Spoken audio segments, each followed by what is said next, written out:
ప్రతి ఏటా ఎంతో వైభవంగా జరుపుకుంటున్నటువంటి బోనాల పండుగ శుభ సందర్భంగా మా ఆడపడుచులు మా అక్క చెల్లెళ్ళు బోనాలు ఎత్తుకొని శివమాని అమ్మవారిని దర్శించుకొని మరి రాష్ట్ర శ్రేయస్సు గురించి సకల జనాల సుఖ సంతోషాల గురించి మీరందరూ ప్రార్థించడం, ప్రధానంగా ఉత్సవ కమిటీ సభ్యులు ఇక్కడే కాకుండా తెలంగాణ యొక్క సాంప్రదాయాన్ని సంస్కృతిని భారతదేశ వ్యాప్తంగా ఢిల్లీలో బోనాలు జరుపుకొని అదేవిధంగా బంగారు బోనాన్ని వివిధ దేవాలయాలకు అమ్మవారికి సమర్పించి ఇది ఒక ఆనవాయితీగా వస్తున్నటువంటి ఈ సందర్భంలో నేను ప్రత్యేకంగా ఉత్సవ కమిటీ సభ్యులని ఉమ్మడి దేవాలయాల కమిటీ సభ్యులందరినీ కూడా నేను మనస్ఫూర్తిగా అభినందిస్తా ఉన్నాను.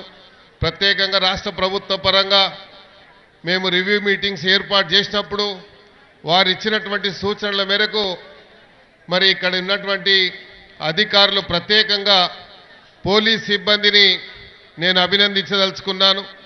ఎందుకంటే ఏ ఉత్సవం జరిగినా అది ప్రశాంతమైనటువంటి వాతావరణం జరగడానికి వారు చేస్తున్నటువంటి కృషిని అభినందించాల్సినటువంటి అవసరం ఎంతైనా ఉంది. అదేవిధంగా మీడియా సోదరులు రాష్ట్ర వ్యాప్తంగా దేశవ్యాప్తంగా తెలంగాణ యొక్క సంస్కృతిని సాంప్రదాయాన్ని దేశవ్యాప్తంగా తెలుపుతున్నటువంటి ఈ సందర్భంలో మీడియా సోదరులకి మిగతా అందరికీ కూడా అమ్మవారి ఆశీస్సులు ఉండాలి. ఆ అమ్మవారు ఈ రాష్ట్రాన్ని మరి సుఖ సంతోషాలతో ఉంచాలండి. మరి రాష్ట్రము నిత్య కళ్యాణం పచ్చతోరణంగా ఉండాలని, ఎన్నో రోజుల నుండి వర్షాలు లేవని అందరూ కూడా ఇబ్బందులు పడుతున్నటువంటి తరుణంలో నిన్న మొన్న మనం చూసినాం సుమారు 12 సెంటీమీటర్ల వర్షము రాష్ట్ర వ్యాప్తంగా.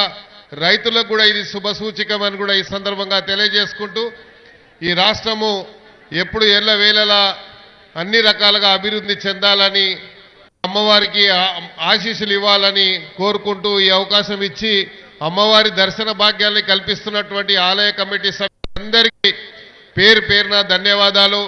ఇక్కడ ఏర్పాట్లని పర్యవేక్షిస్తున్నటువంటి అధికారులకి అనధికారులకి అదేవిధంగా మీడియా సోదరులకి పోలీస్ సిబ్బందికి అందరికీ కూడా పేరు పేరున హృదయపూర్వకంగా ధన్యవాదాలు. మీ అన్ని కుటుంబాలు కూడా ఆయుర ఆరోగ్యాలతో ఉండాలని అమ్మవారు మీ అన్ని కుటుంబాలకు మీ అందరికీ ఆశీస్సులు ఇవ్వాలని